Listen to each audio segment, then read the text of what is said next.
from the JAG TV studios at the University of South Alabama, broadcasting in HD. Your on-campus news starts now. Hello Jaguars, I'm Bree Burrell. And I'm Jackie Roch. We've got your news, Jag Life, and sports. You're watching the Vanguard On Air.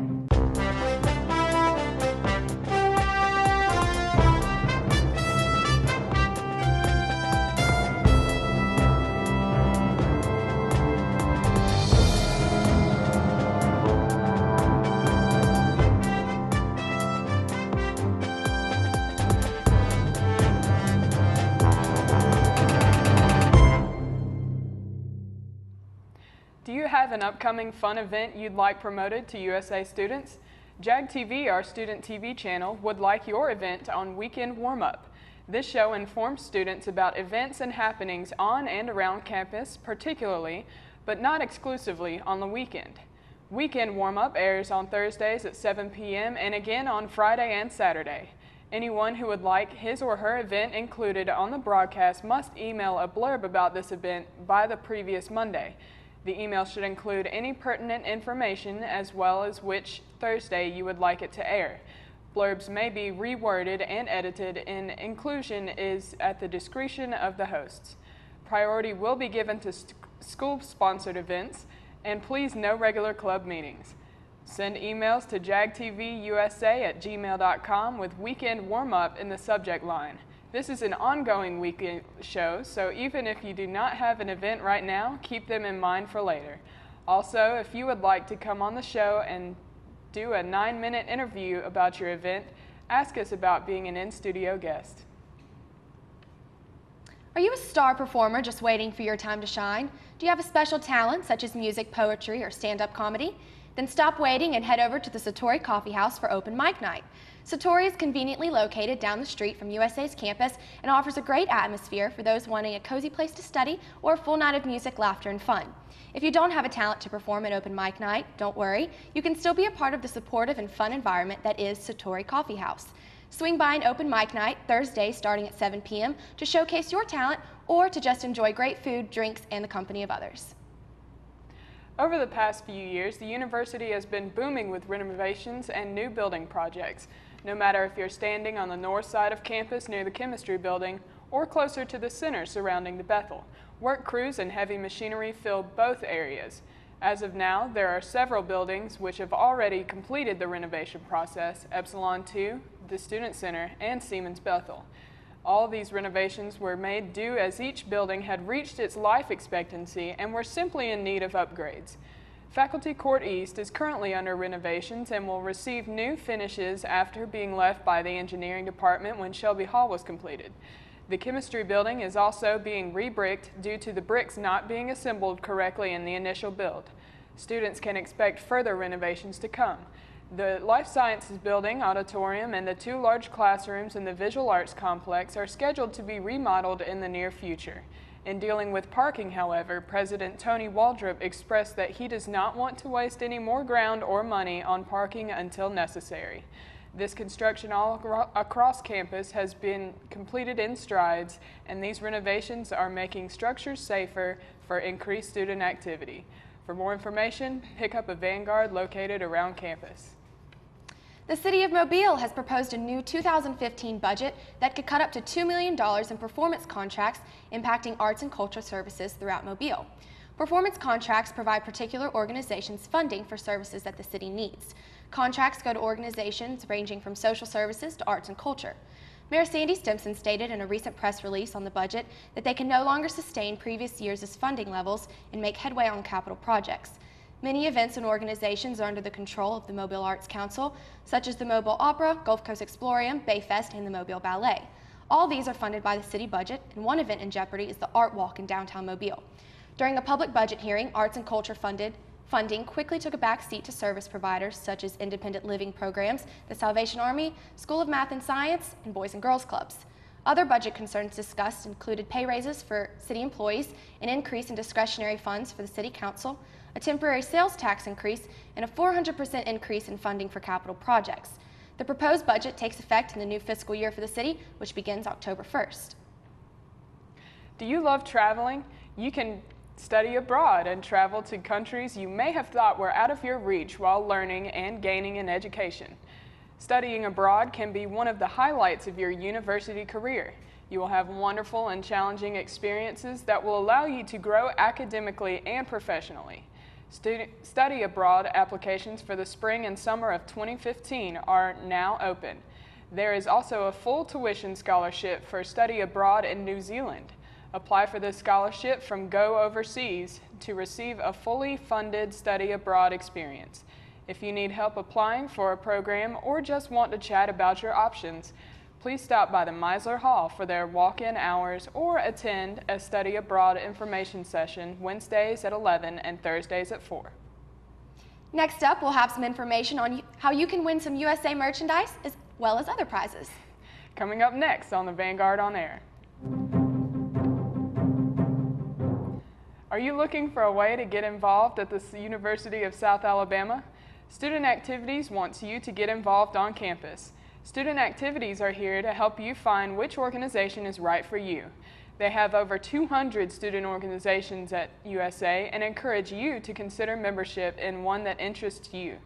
Along with joining a student organization, they also help with starting a new organization, joining a sorority or fraternity, and renewing your organization's registration.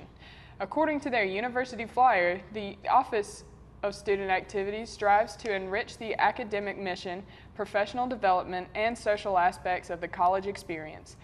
Through connecting and engaging students in campus organizations, they teach academic integrity, social diversity, and ethical leadership.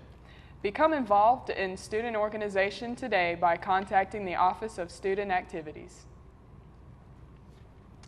Only into the 7th week of classes, and preparation for next semester is quickly approaching. Spring semester 2015 advising for continuing and readmitted students began last Thursday, the 25th, and continues throughout the rest of September into October. As a reminder to all of our seniors suffering from the infamous senioritis, you must check in with your advisor for your graduation application 2 terms before your expected completion of degree requirements. Also, time tickets were posted last Thursday for spring 2015 registration. You can view the time ticket through your PAWS account and get an early start on preparations for the 2015 spring semester. Have you met our new president, Tony Waldrop? You could take a picture with him for the Due South magazine contest and win. Take a photo with the president and win a chance at USA merchandise, gift cards from local vendors, and lunch with President Waldrop. This week's #Who's Waldrop question topic is fun. Ask USA President Tony Waldrop your own questions, or questions like, what do you like to do when you're not being the president? Or what was the last movie you really enjoyed? If you spot President Waldrop out, ask him a question to get to know him. In return, he'll take a photo with you for you to post on Facebook, Twitter, or Instagram with #Who's Waldrop for a chance to win some great prizes. Only students will be entered into the contest, but faculty, staff, and community members are encouraged to take a photo with the president as well.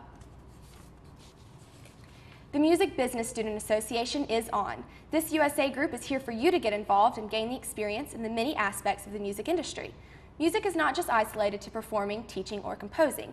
Careers in music also consist of manufacturing, retailing, repair, service, law, marketing, and more. Many times people consider going into music and never realize the best opportunity for them.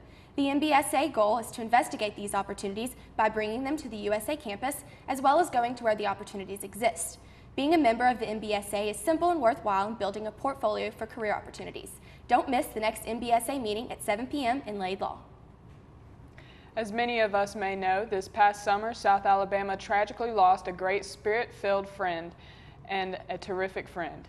Greg Florian was not only a student worker for the Recreation Center, he was also involved in his community in many ways. You may know him as Napoleon Dynamite at sporting events. He always showed up to cheer on his Jags and interact with the crowd in character. Greg and his brother David tragically drowned this past summer when they were swept off a sandbar by the current. Neither brother knew how to swim. In their memory, the Campus Recreation Aquatics program would like to offer students the opportunity to learn how to swim free of charge in the first annual Greg Florian Swim for Life. A survey conducted by the American Red Cross found that only 2% of adults plan to take swim lessons this summer. The first annual Greg Florian Swim for Life Memorial, a 4-week adult swim lesson course, began last week, Monday through Friday, 5 to 5:45 and 6 to 6:45, and is being offered free to all South Alabama students. Tailgating is a great way for football fans to get hyped up before the games. However, being respectful to others and adhering to the Mobile Fire Department is also important. Here are some expectations while tailgating at Lad Peoples Stadium. Be respectful to other tailgaters by playing clean or radio edit music only. The Mobile Fire Department says that tents larger than 10 by 10 must have a tent permit. Only lawn furniture is permitted and no pets are allowed in the tailgating area. Tailgating will end at the conclusion of any game, and all tailgating material should be removed from the student tailgating area immediately following the game. Last but not least, place all trash in its proper place.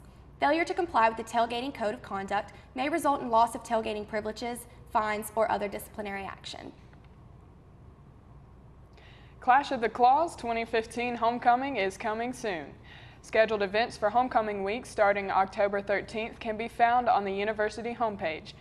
Monday through Wednesday, there will be a canned food drive and can castle building in the Student Center and in the dining hall. Monday and Tuesday, South Paul and Miss Paula will be available for taking pictures in the paparazzi event. Jags Got Talent will take place in the Student Center Ballroom Tuesday night at 6 p.m. free of charge. Wednesday, don't miss the Jungle starting at 6:30 in the traffic circle. Thursday, 5 to 9 is Fun Fest Carnival Night in the Mitchell Center. And Friday, the parade down South Drive, and immediately following the parade will be the pep rally for the Clash of the Claws game Saturday, October 18th at Lad Peoples against Georgia State. This game, fans are asked to bleed it red, showing their school spirit by wearing red. It's going to be a good game. I can't wait for homecoming week. It is. I actually have a lot of friends at Georgia State, so we'll see what happens. Go Jags. Go Jags. Coming up next, Alyssa Newton with your sports report. Next on the Vanguard On Air. Hello Jag Nation, I'm Alyssa Newton and this is your South Alabama Sports Report. The University of South Alabama's volleyball team dropped 2 conference games this week, falling to Texas State on Thursday and Arkansas State on Saturday. The Jags were swept in both contests 3-0. Against Texas State, Jessica Lewis had 10 kills for the Jaguars and Nikki Gittens put up 7 kills. Emma Anderson led the team with 17 assists and Abby Baker had 15 digs for the Jaguars. The Bobcats held Michelle Daniel to a career low of 3 kills. And against Arkansas State at home, Lewis led the team once again with 11 kills for her 9th double-digit match this year.